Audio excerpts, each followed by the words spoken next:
Edinburgh is world famous as the Athens of the North, home of the Scottish Enlightenment, but it has a dark side.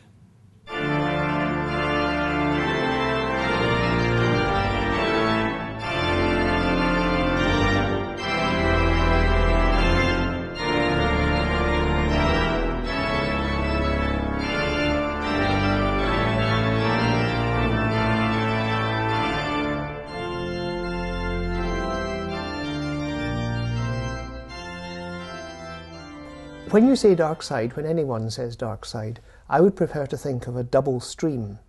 There's the public perception of good that you get in Galt's novels, that you get in Sir Walter Scott. And there's the admission that inside there's a human being who occasionally wants a holiday. That, I think, is why Burns is so successful. Something like Tam O'Shanter is a celebration of the human psyche enjoying itself, because it knows that the next day it'll have to go back to work. Of course, there's a dark side to Scottish literature. It would be foolish to deny it.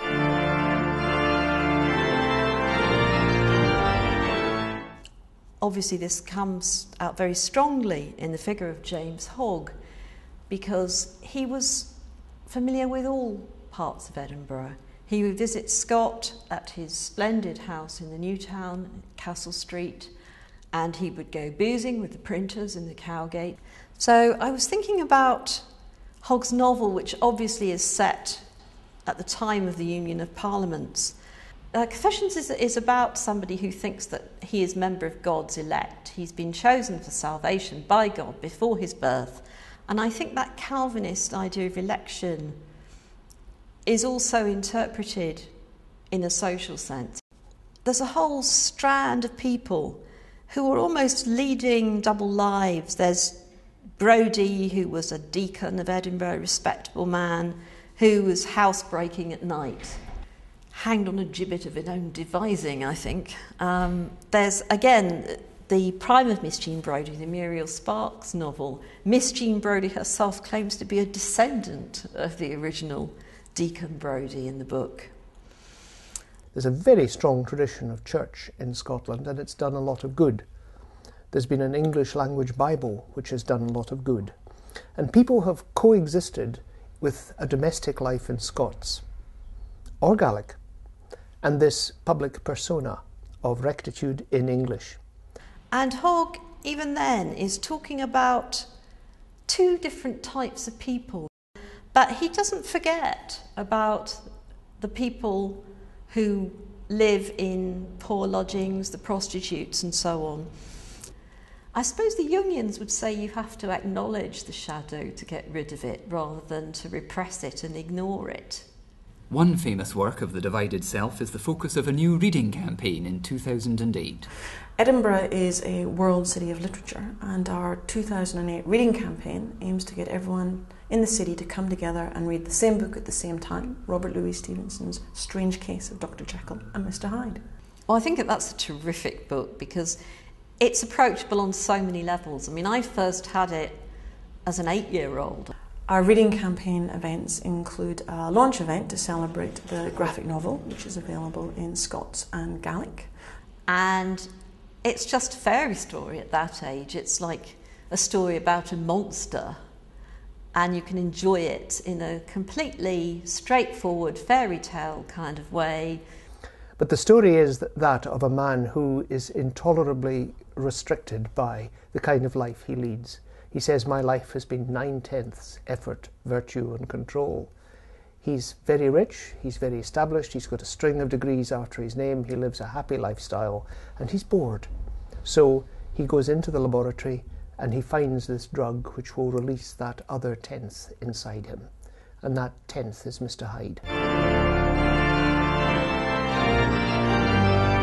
I mean, so many things since that story have obviously been based on it. Lots of superheroes and the whole thing of this dark figure at night, you know, with flowing cloak. And so thousands of writers have used that. I'm sure Alan would tell you that. Yeah. It's precisely why it's still popular, yeah, because Stevenson hit on something in the human condition that'll never die, that's always going to fascinate people.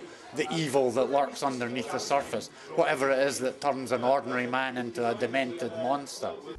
It's a very interesting plot because it's not a plot, it's a plot in reverse. You only are supposed to find out that Jekyll and Hyde are the same person on the last page, whereas of course it's one of these stories everyone knows when they open the book.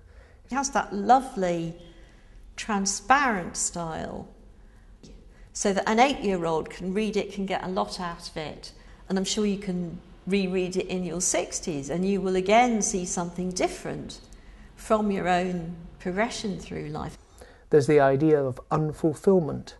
If you're going to become a doctor or a lawyer at this level in London, Stevenson suggests, and he came from that sort of background himself, you have to make certain sacrifices, and maybe the strain on your personality will be too great. There's the idea that the big city, although it has respectable quarters, look at all those Dickens novels which take you behind the scenes to Tom All Alone's and Bleak House. Edinburgh looks physically divided between the medieval old town with its spine going down from the castle to Holyrood Palace, and that very geometrical looking core of the new town. I've always thought that this book's set in Edinburgh.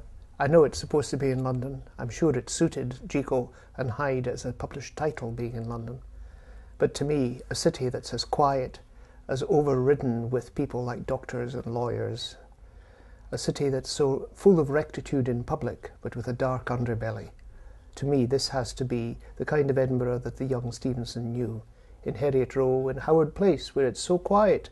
Jekyll and Hyde is a novel about quiet city streets. In Leith Street and all the dark side of Edinburgh. That's what Stevenson knew, and I believe that's where this novel's set. I've always liked the bit where Utterson is looking for Hyde in the dark and he hears the footsteps. To me, that's down in Howard Place, where the saucer of Edinburgh carries noise down the hill. There's the man who wants to push everything a little too far. Stevenson was the man who crossed America on a steamboat and train when he really should have been at home in hospital. There's a lot of Stevenson in this book. It was an instant success. It was published as what's called a shilling shocker. The idea was you gave it to people as there was no television. You gave it as a Christmas present to help put in the holiday time. It was very well reviewed. There's a good book by a man called Roger Swearingen which charts the various stories as to how Stevenson wrote it. It's said to have been a nightmare that developed into a story. And ever since then, it's been in the bestseller lists. I read someplace there are more than 120 movies based on the theme of Jekyll and Hyde, and for me, foremost amongst them would be The Incredible Hulk.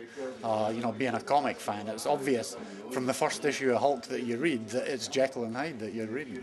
I couldn't think of a more appropriate book for Edinburgh City of Literature to reach out to a new reading public, many of whom would know the story but wouldn't realise what a fine book it makes.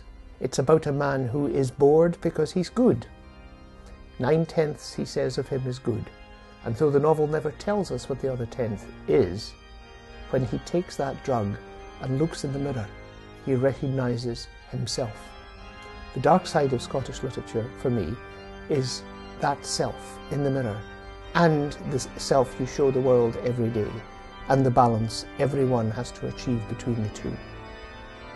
And Stevenson manages to keep the tension right up to the end, when suddenly there's a dead body twitching on the floor and nobody quite knows what's happened.